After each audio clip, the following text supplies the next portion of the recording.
नमस्कार दोस्तों, फिर से एक बार स्वागत है आपका अनकही अनसुनी वाल्मीकि रामायण। आप जानते हैं कि इस प्रोग्राम में हम ऐसी कई बातें जो वाल्मीकि जी ने रामायण में तो उसका उल्लेख किया है, पर न किसी ने सुनाई है, न हमने सुनी है। और रामचंद्र जी के बारे में कुछ ऐसी रोचक कथाएं जो कहाँ हमने सुनी नहीं है या कहीं पे हमने पढ़ी नहीं है। हाँ, मैंने बोला ऐसा कि वाल्मीकि जी ने जरूर उनकी रामायण में उसका उल्लेख किया है, पर शायद किसी ने ये कथाएं सुना ही नहीं है या हमने सुनी नहीं है। ऐसी कुछ अनकही अनसुनी बातों का ये प्रोग्राम है वाल्मीकि जी की रामायण का। और दूसरी बात है कि जो अब तक जो चर्चा हुई थी अगले एपिसोड में कि जो रावण है उसने शिव जी का आशीर्वाद प्राप्त कर लिया था और आशीर्वाद प्राप्त करके वो त्रिलोक जीतने के लिए पहुंच गया। अब क्या हुआ कि जो देवता थे, यक्ष थे, गंधर्व थे, वो रावण से परेशान थे और रावण से मुक्ति कैसे मिले ये सोच के ये सभी उसका उपाय ढूंढने ब्रह्मा जी के पास पहुंचे। अब ब्रह्मा जी के पास पहुंचने के बाद क्या उपाय ब्रह्मा जी ने बताया, क्या ब्रह्मा जी ने रावण के त्रास में से उनको मुक्ति दिलाई, यही बात हम आगे करेंगे। और यही अनकही अनसुनी वाल्मीकि जी की रामायण को आगे बढ़ाते हुए हमारे साथ जुड़े हैं जो गुजरात के प्रसिद्ध ज्योतिषी है और प्रखर धर्म के प्रखर ज्ञाता है, ऐसे ज्योतिषी चेतन पटेल हमारे साथ उपस्थित है। चेतन जी, स्वागत है आपका इस कार्यक्रम में। नमस्कार। नमस्कार चेतन जी, हमने सुना था कि त्रिलोक जीतने के लिए शिव जी का आशीर्वाद पाके सबको परेशान करने लगा जब रावण और यक्ष, गंधर्व, देवता सब पहुंच गए ब्रह्मा जी के पास और ब्रह्मा जी को पूछा उपाय कि कैसे मुक्ति मिलेगी रावण से। फिर आगे क्या हुआ? परमपिता ब्रह्मा जी ने कोई उपाय सोचा था, कैसे मुक्ति दिलाई इन यक्ष, देवता और गंधर्व को? परमपिता ब्रह्मा जी के पास यह सभी पहुंच गए थे। तभी परमपिता ब्रह्मा जी भी कुछ देर के लिए तो सोचने लगे थे। कुछ देर सोचने के बाद उन सभी देवताओं, सिद्धों, गंधर्वों और महर्षियों को परमपिता ब्रह्मा जी ने एक बात बताई कि मेरी समझ में आ गया है कि इस दुरात्मा रावण से आपको मुक्ति कैसे दिलाऊं। तभी उन्होंने कहा कि रावण ने मुझसे वर मांगते समय यह कहा था कि मैं सिद्धों, गंधर्वों, देवताओं, यक्षों, नागों और गरुड़ों के और राक्षसों के हाथों कभी न मारा जाऊं। उसने अपने वर में मनुष्य का नाम नहीं लिया था क्योंकि वह मनुष्य को तुच्छ समझता था। इसीलिए मनुष्य के हाथों ही रावण और सभी राक्षसों का वध होगा। ब्रह्मा जी यह सब बातें कर ही रहे थे, तभी अपने गरुड़ पर सवार होके भगवान विष्णु जी वहां पहुंच ही चुके थे। भगवान विष्णु को आया देखकर सभी देवताओं ने स्तुति करके भगवान विष्णु को प्रसन्न किया था और उनसे यह विनती की थी कि हम तीनों लोकों की कामना से एक आपके ऊपर बड़े कार्य का भार दे रहे हैं। इस समय पृथ्वी पर अयोध्या नाम की नगरी में बड़े ही धर्मज्ञ, उदार और महर्षियों समान तेजस्वी महाराज दशरथ राज कर रहे हैं। अतः आप अपना एक स्वरूप बनाकर उनकी रानी के गर्भ से अवतार लीजिए और समग्र लोगों के लिए कंटक रूप बने इस रावण से हमें मुक्ति दिलाइए। देवताओं की विनती से भगवान विष्णु ने उन्हें आश्वासन दिया था और तभी कहा था कि तीनों लोकों का भय दूर करने के लिए मैं मनुष्य अवतार अवश्य लूंगा और इन सभी राक्षसों का नाश करते हुए 11,000 वर्षों तक पृथ्वी का पालन करता हुआ मनुष्य लोक में निवास करूंगा। भगवान विष्णु के मुख से ऐसा वचन सुनकर सभी लोग हर्ष से आनंदित हो चुके थे। वहीं ब्रह्मा जी भी खूब प्रसन्न हो गए थे। भगवान विष्णु की लीला शुरू होने वाली थी भगवान विष्णु ये वचन देकर अंतर ध्यान हो गए थे। दिलीप। बिल्कुल, आपने जैसे बताया कि भगवान विष्णु ने महाराज दशरथ के वहाँ अब सोच लिया कि एक मनुष्य के रूप में जन्म लेंगे। अब सवाल यह है कि माना कि चलो भगवान विष्णु राम के रूप में जन्म लेंगे, मनुष्य के रूप में जन्म लेंगे, पर सवाल यह है कि तब तक दशरथ जी को कोई संतान था कि दशरथ जी निसंतान थे? रामायण में हमने हर बात सुनी है, लेकिन हमने कभी सुना नहीं है। भगवान श्री राम का जन्म हुआ, लक्ष्मण जी का हुआ, शत्रुघ्न का हुआ, भरत जी का हुआ, लेकिन उसके पहले भी दशरथ जी को एक संतान थी। ऐसा कहते हैं रानी कौशल्या से उन्हें एक पुत्री संतान थी। बहुत पहले की बात है। वह संतान का उनके यहाँ जब जन्म हुआ था, तब पूरे राज्य ने बहुत आनंद से उत्सव मनाया था। वह पुत्री शांता इतनी सुंदर, सुशील, संस्कारी थी कि उसकी वजह से महल का वातावरण भी एक अलग प्रकार से आनंदित रहता था। महाराज दशरथ और उनकी तीनों रानियां भी शांता को देख के, शांता के साथ रहकर अति प्रसन्न रहती थी। एक समय की बात है, अंग प्रदेश के राजा रोमपद, जो महाराज दशरथ के मित्र थे, आकस्मिकी वह अयोध्या पधारे थे। उस समय महाराज दशरथ ने अपनी तीनों रानियों के साथ और अपनी बेटी शांता के साथ महाराजा रोमपद और उनकी पत्नी का बड़ा ही आदर सत्कार किया था। उस वक्त भी यह छोटी सी शांता, वह भी उनका आतिथ्य सत्कार करने लगी थी। अपने छोटे छोटे हाथों से उन्हें आदर देने लगी थी। उनकी बातों से और मीठी मीठी बातों से उनको प्रसन्न कर रही थी। ऐसा हुआ कि उनकी मेहमान गति अयोध्या के राजमहल में रही। वहाँ तक शांता, जैसे बच्चे मेहमान के आसपास घूमते हैं, उसी प्रकार शांता भी राजा रोमपद और महारानी के साथ रहने लगी थी। कुछ भी उनको आवश्यकता हो, कोई चीज चाहिए, कुछ चाहिए, वह सभी सेवा उनके पास रहकर शांता कर रही थी।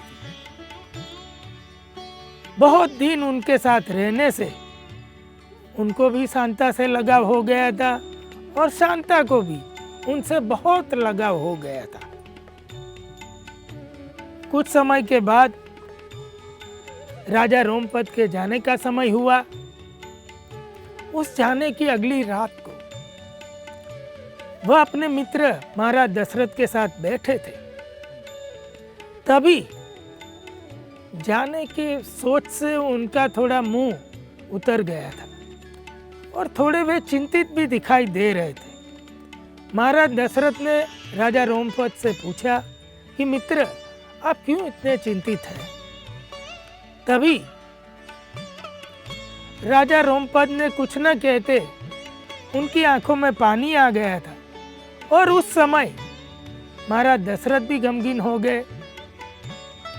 तभी महाराज दशरथ ने उन्हें बताया कि मित्र, एक मित्र को तो कुछ बताना चाहिए और मैं आपको वचन देता हूँ कि मैं बने वहां तक आपका जो प्रश्न है उसे हल करने का प्रयास करूंगा। दशरथ जी के मुख से यह बात सुनकर राजा रोमपद ने उन्हें बताया कि महाराज, ऐसा कुछ नहीं है, परंतु हम आपके यहाँ आपकी ये छोटी सी राजकुमारी शांता को देखते हैं तो बहुत प्रसन्न हो जाते हैं। इतने दिन शांता के साथ जो हमने गुजारे, उससे हमें पता ही नहीं चला, ना दिन ना रात ना कुछ, और बहुत समय के बाद हमने आनंद महसूस किया है। आपके यहाँ इसी शांता की वजह से स्वर्ग नुमा वातावरण है। बात ऐसी है कि हमने भी बहुत प्रयत्न किया, फिर भी हम निसंतान हैं। आप जानते हैं, हमारे पास किसी भी चीज की कोई कमी नहीं है, परंतु हमें चिंता है अंग प्रदेश के उत्तराधिकारी की। इसी चिंता से हम ग्रसित हैं। महाराज दशरथ ने उन्हें वचन दे ही दिया था। तभी महाराज दशरथ के मन में भी कुछ विचार आया। तभी वह अपने मित्र से आज्ञा लेकर तुरंत ही महारानी कौशल्या के भवन में गए थे। इतनी रात को महाराज दशरथ को देखकर महारानी भी थोड़ी चिंतित हो गई थी। फिर भी महारानी ने महाराज को आने का कारण पूछा। दशरथ जी ने भी पूरी बात कह सुनाई। राजा रोमपद ने जिस प्रकार की पीड़ा की बात कही वह भी कह सुनाई, और साथ ही ये भी कह दिया कि मैंने उनको वचन दिया है कि मुझसे जो बन पड़ेगा मैं आपके लिए करूंगा। तभी कौशल्या जी ने महाराज दशरथ से यह पूछा कि आपके मन में क्या विचार है। तभी महाराज दशरथ ने यह बात उन्हें सुनाई कि मैं ऐसा चाहता हूं कि हम हमारी पुत्री शांता को इन्हें गोद दे दें। शांता का नाम सुनते ही महारानी कौशल्या भी कंप गई थी, क्योंकि सभी शांता से अनहद प्रेम करते थे। शांता की वियोग की आशंका से उनकी आंखों से आंसू भी निकलने लगे थे, परंतु साथ ही उन्हें यह भी विचार आया कि महाराज दशरथ की वे पत्नी है, रघुवंश की वो बहू है। उन्हें यह भी पता लगा कि महाराज दशरथ ने भी उन्हें वचन दिया है। वचन देकर न करना ये रघुकुल की रीत नहीं है।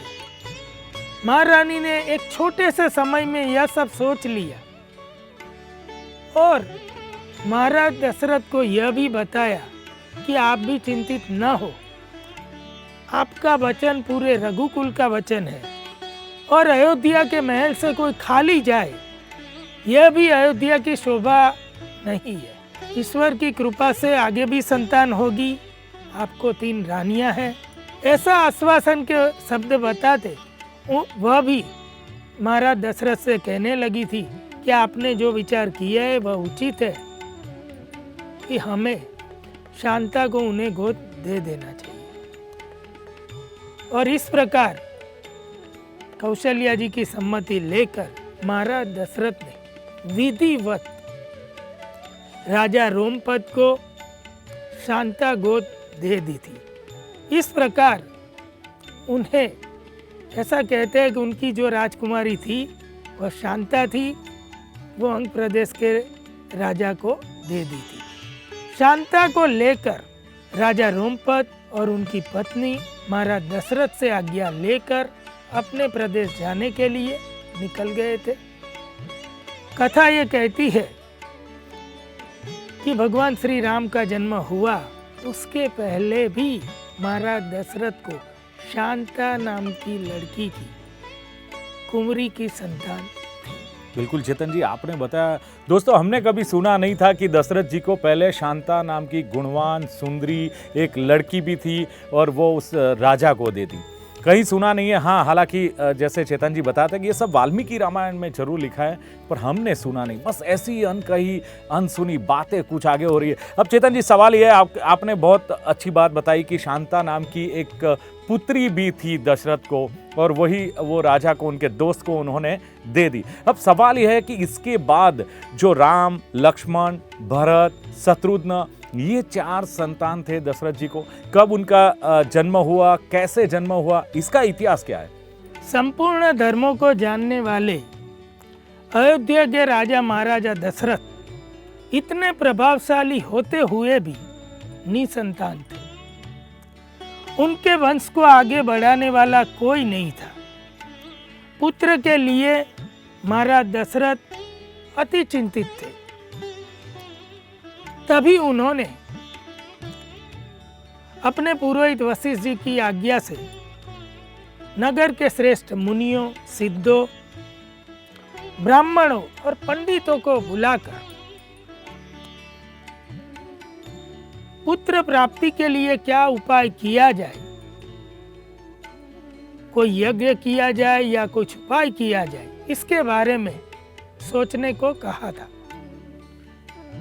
तब वह सभी पंडित और ब्राह्मणों ने सोचकर महाराज दशरथ को एक उपाय बताया था।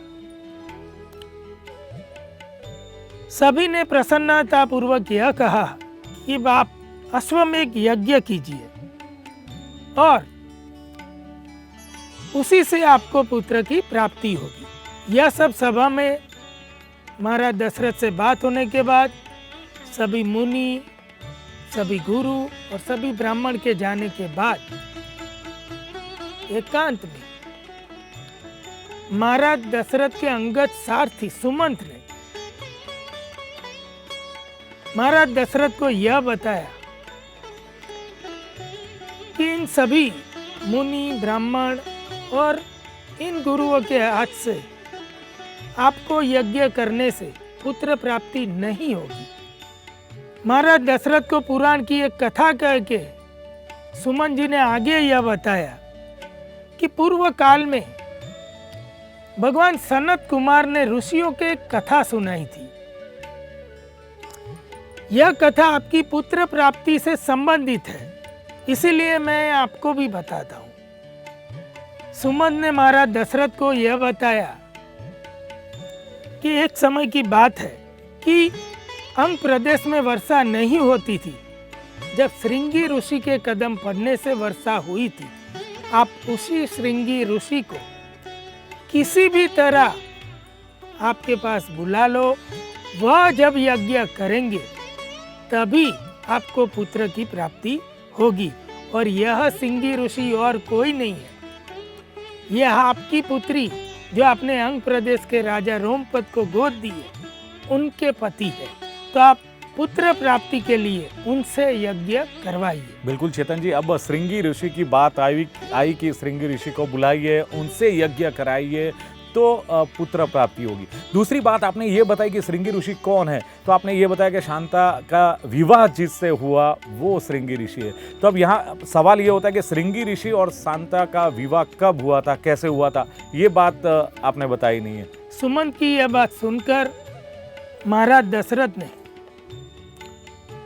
अपनी उस पुत्री शांता के पति के बारे में जो सुना, उससे महाराज दशरथ को और जानने की उत्कंठा हो गई। तभी उन्होंने पूछा, तब सुमंत ने यह बताया कि श्रृंगी ऋषि और कोई नहीं, एक बड़े ही तपस्वी विभांडक ऋषि के पुत्र है। श्रृंगी ऋषि सदा वन में रहते हैं, इसीलिए उन्होंने अपने पिता के अतिरिक्त कभी किसी को देखा नहीं है। उस समय, उस काल में विभांडक ऋषि के तेज के सामने कोई टिक नहीं पाता था, उनके क्रोध के सामने कोई खड़ा नहीं रहता था। उनके क्रोध के चर्चे उस समय बहुत थे।